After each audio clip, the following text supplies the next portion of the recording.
Stop right there. This is the moment your pulse spikes and your instincts wake up, because something in the air already knows your name. Word got around. Not rumors, warnings, not gossip, coordinates. The kind of information that doesn't travel loud, it travels correct. The kind of truth that moves in lowered voices and locked doors. Somewhere between fear and respect, your existence got filed under Do Not Test. And you didn't have to announce it. You didn't have to threaten. You didn't have to explain yourself.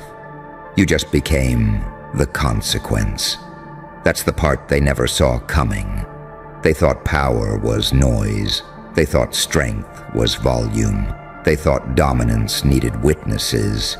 You learned the opposite the hard way, through silence, through betrayal, through nights where you realized nobody was coming to save you. Pain carved you into something precise, not loud, not reckless, accurate. You're the paradox they can't process, half saint, half psychopath. You'll spare someone without blinking and dismantle another without raising your voice. You're calm where others shake, gentle where others panic, and absolutely merciless when a line gets crossed. That duality confuses them, it scares them, because they can't predict which side they'll get. And unpredictability is the one thing cowards can't negotiate with. They used to test you, probe you, push buttons, little disrespect here, small betrayal there. They thought they were gathering data. What they were really doing was writing their own case study. You watched, you learned, you adapted. You let them think they were winning while you were memorizing their patterns, their tells, their weaknesses. You didn't react, you evolved. And then one day, everything changed. Not with an explosion, not with drama, just a shift, a recalculation. Suddenly the same people who used to smirk started hesitating. The same mouths that talked reckless went quiet. The same hands that reached for you pulled back, because somewhere along the line, someone tried you and didn't come back the same. Maybe they lost status, maybe they lost allies, maybe they lost sleep, maybe they lost themselves. Doesn't matter. The results spread faster than the story. Now before they move, they think. Before they speak, they check the room. Before they act, they ask one question: is it worth it? And more often than not, the answer is no. Not because you're violent, not because you're loud, but because you're inevitable. You became the storm that doesn't announce itself. The angel with dirt under the nails. The demon who learned restraint. You learned when to forgive and when to finish. You learned that mercy without boundaries invites disrespect, and boundaries without mercy turn you into what hurt you. So you walk the line. Perfectly. Terrifyingly. They don't call you crazy anymore. They call you calculated. They don't say you're lucky. They say you're built different. They don't say your name out loud. They let it sit in the back of their mind like a loaded chamber, because you're proof of something uncomfortable. That pressure doesn't always break people. Sometimes it forges them into something that doesn't need approval, doesn't need validation, doesn't need permission. You stopped explaining yourself to people who were never listening. You stopped shrinking to make others comfortable. You stopped bleeding publicly. And when you stopped bleeding, they stopped feeding. That's when the fear kicked in. You're the result of every night you didn't quit. Every time you swallowed the scream and turned it into focus. Every betrayal you didn't avenge emotionally, but strategically. You didn't become heartless, you became selective. You didn't lose empathy, you just stopped wasting it on people who mistook kindness for weakness. Now look at the field. It's quiet. Too quiet. That's not peace. That's awareness. That's people understanding the price of miscalculation, That's the sound of grown adults deciding not to gamble with something they can't control. And they can't control you. Because you're not reactive anymore. You're responsive. You don't chase respect. You radiate consequences. You don't need to prove anything. Your history already did the talking. Every scar on you is a credential. Every calm breath is a warning. You're not the villain they wanted you to be. You're worse for them. You're the reminder that survival sharpens some people into weapons with morals, into beings who can love deeply and destroy precisely, into something that doesn't need chaos but can summon it if forced. That's why nobody's dumb enough to try you again. Not because you're feared alone, but because you're understood. They know you won't flinch. They know you won't bluff. They know if it comes down to it, you'll do what needs to be done and sleep just fine afterward. You didn't become this by accident. You earned it through fire, through isolation, through becoming fluent in pain without letting it make you sloppy. You are what happens when someone survives the dark and learns how to use it without being consumed by it. So let the silence stretch. Let the hesitation grow. Let the whispers stay whispers. You're not here to be liked. You're here to be respected without negotiation. Word got around for a reason, and the reason is you. Good. Stay right here with it. Let it sink deeper, because this isn't the part where it slows down. This is where it sharpens. They don't challenge you anymore because they learned something about reality the hard way. Not every monster growls, and not every threat needs to raise its voice. Some dangers just wait. Some forces let you make the first mistake. You became that lesson. You became the quiet variable they can't factor out. The anomaly that breaks their little equations about control and hierarchy. You see, they're used to predictable villains, loud ones, emotional ones, the kind they can bait, expose, rally against.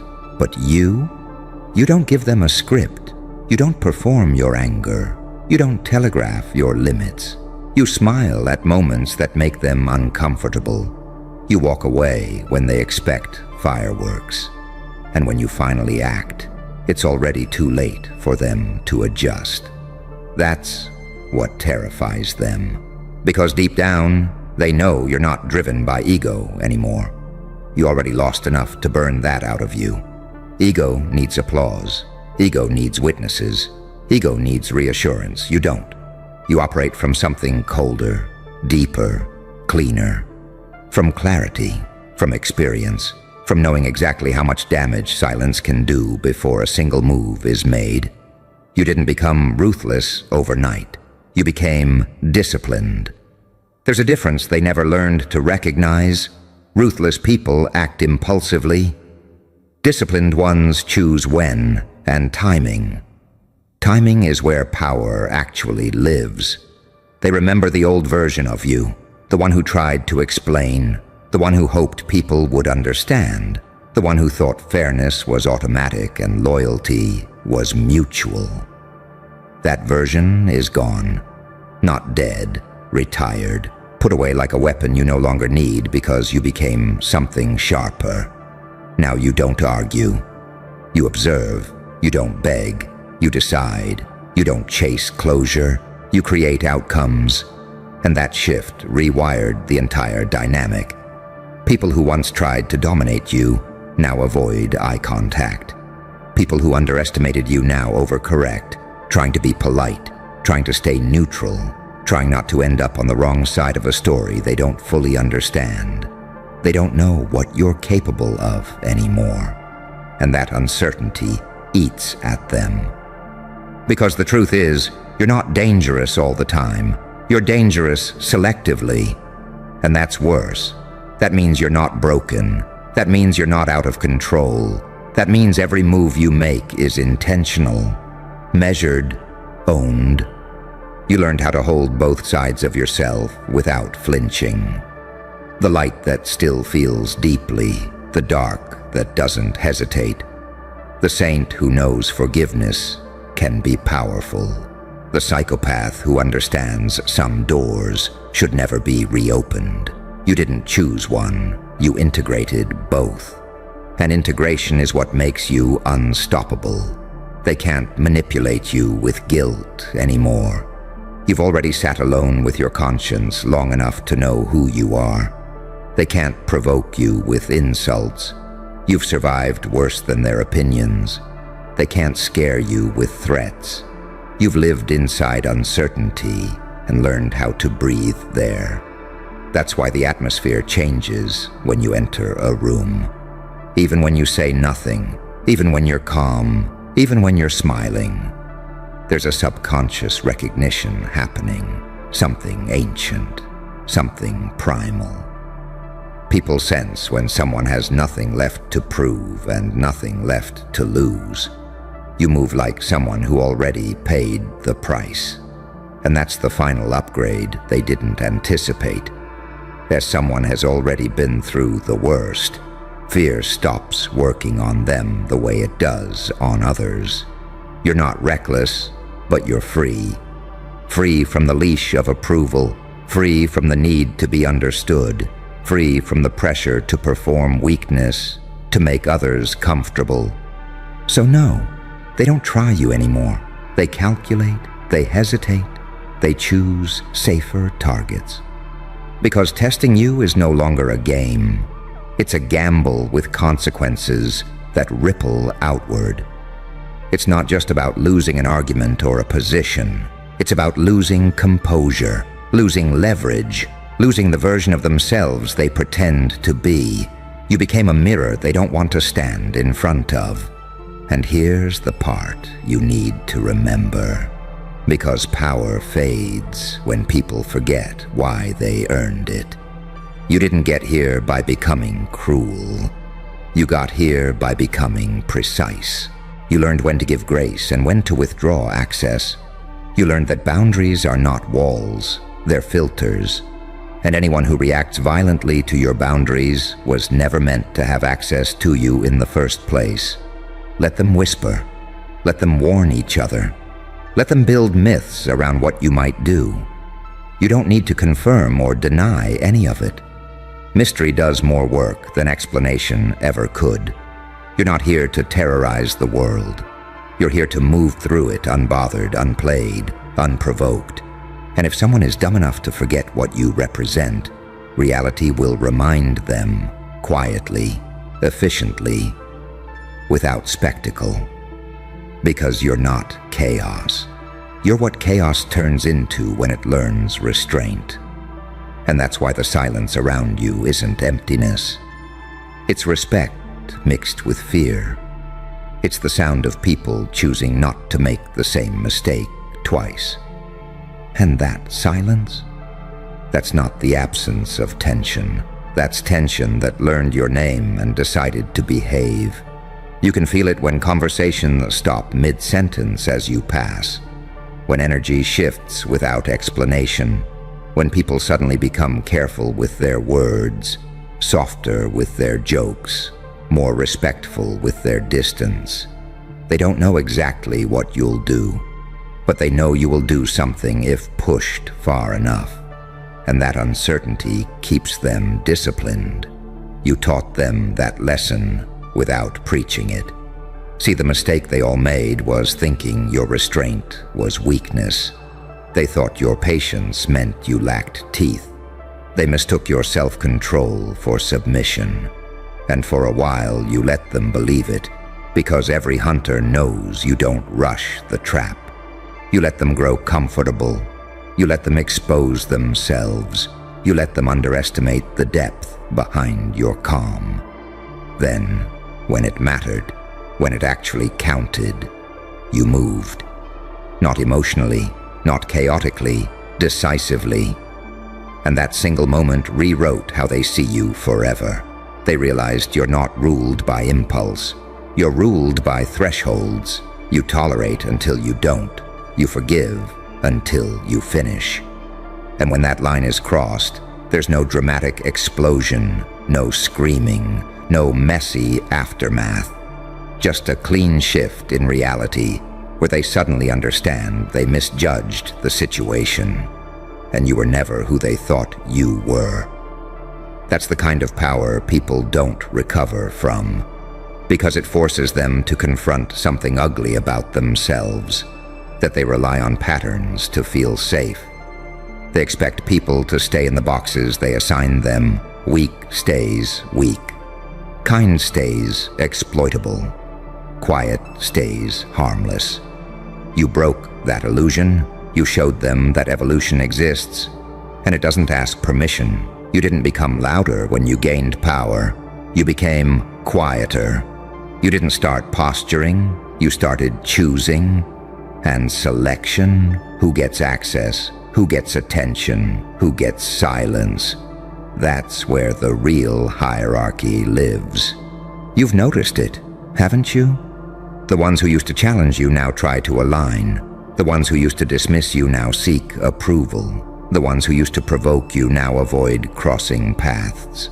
Not because you demanded it, because energy remembers. You carry yourself like someone who has already seen the worst-case scenario and survived it. That changes how you walk, how you speak, how you look at people. There's no desperation in you anymore, no hunger for validation, no need to win every interaction, and people feel that immediately.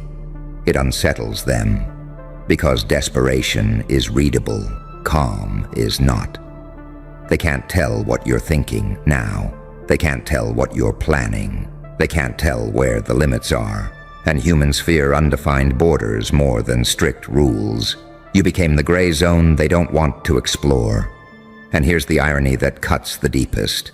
You're actually more humane now than you've ever been, more grounded, more aware, more capable of empathy. But your empathy is no longer naive. It's armored. It understands that not everyone deserves access to your softness. That compassion without discernment is just self-harm with good intentions. You learn to love selectively, to trust slowly, to give chances without giving leverage. And that maturity, that's what made you untouchable.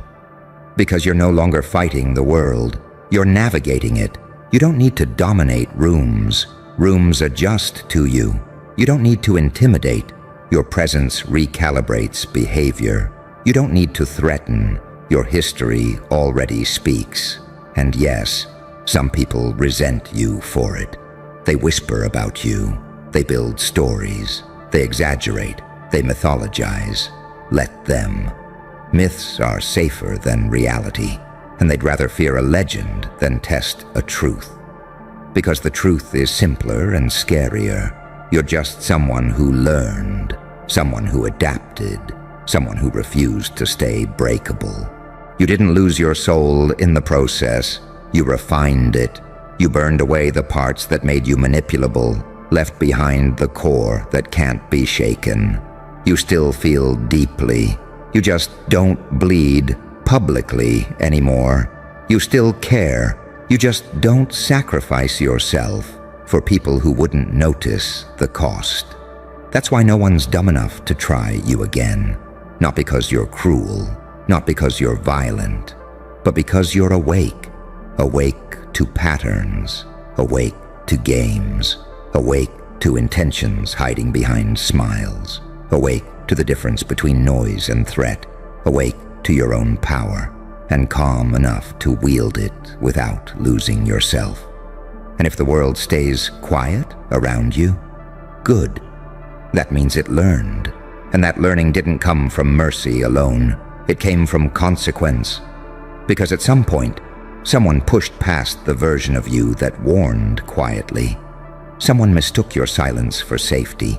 Someone assumed you were still the old you, the explain yourself you, the give one more chance you, the bleed and hope you're seen you. And when that assumption collapsed, it didn't collapse loudly. It collapsed permanently. That's what people remember. They don't remember the details. They remember the aftermath. They remember how fast the room changed, how alliances shifted, how suddenly the tone went respectful, how a single miscalculation cost someone more than they expected to pay. And they learned a rule that isn't written anywhere, but gets obeyed religiously. You don't poke something that doesn't flinch. Because flinching is feedback. Flinching is reassurance. Flinching tells people where you're soft. You stopped doing that. You trained yourself out of reactive tells, out of emotional leaks, out of the need to respond immediately, just to be heard. Now when something hits you, it disappears into stillness first. And that stillness, that's where fear grows. They don't know if you noticed. They don't know if you're letting it slide. They don't know if they just crossed a line they won't see until it's too late.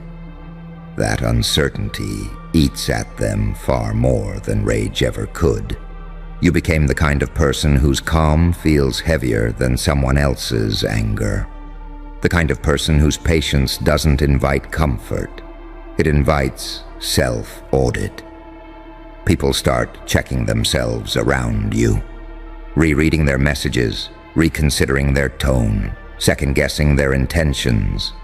That's power operating at the subconscious level. And the wild part, you didn't even aim for this. You were just trying to survive, to make sense of betrayal, to understand why being decent kept costing you, to figure out why the more you gave, the more people took. Somewhere along that path, you learned a truth most people never do. Being dangerous and being ethical are not opposites. They're balances. You learned how to be capable of destruction without craving it, how to hold violence in your hands and choose restraint, not because you're weak, but because you're in control. And control is what separates the animal from the apex predator. Animals react. Apex predators decide. That's why your unpredictability terrifies them. Not because you're random, but because your decisions are based on information they don't have. You see patterns they miss. You hear subtext they ignore. You read people the way they read headlines, quickly, accurately, without emotional attachment. You know when someone is posturing. You know when someone is fishing. You know when someone is testing boundaries disguised as jokes. And instead of calling it out, you file it away. That's another thing they learned to fear. You don't confront everything. You catalog it. You let people show you who they are multiple times. You let consistency build a case. And when you finally act, it's not because of one incident. It's because of a pattern that exhausted your tolerance. By the time they realize you've made a decision, the decision is already done. That's why apologies don't work anymore. Not the rushed ones, not the strategic ones, not the "I didn't mean it like that" ones. You've heard it all. You've translated it all. You know when remorse is real and when it's just damage control. And you don't hate them for trying. You just don't reopen doors you had to bleed to close. That's the part people don't understand about you now. You're not fueled by resentment. You're fueled by clarity. You don't move to punish. You move to protect your peace, your trajectory, your future self. The version of you that had to claw their way out of confusion and self-doubt doesn't get sacrificed for anyone's comfort ever again. So yes, the word got around.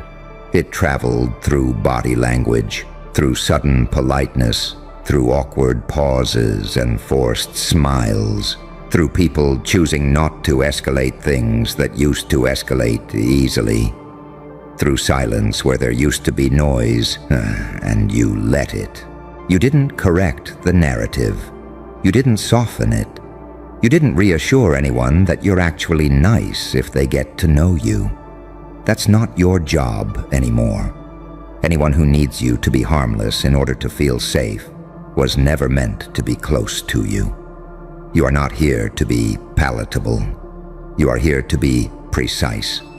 You are the proof that pain can either rot you or refine you, and you chose refinement. You let the darkness teach you instead of consuming you. You let suffering sharpen your judgment instead of stealing your humanity. You became something rare, someone who understands both sides of power and chooses deliberately. So when they hesitate now, when they think twice, when they decide you're not worth the risk, that's not arrogance on your part. That's reality adjusting to who you became.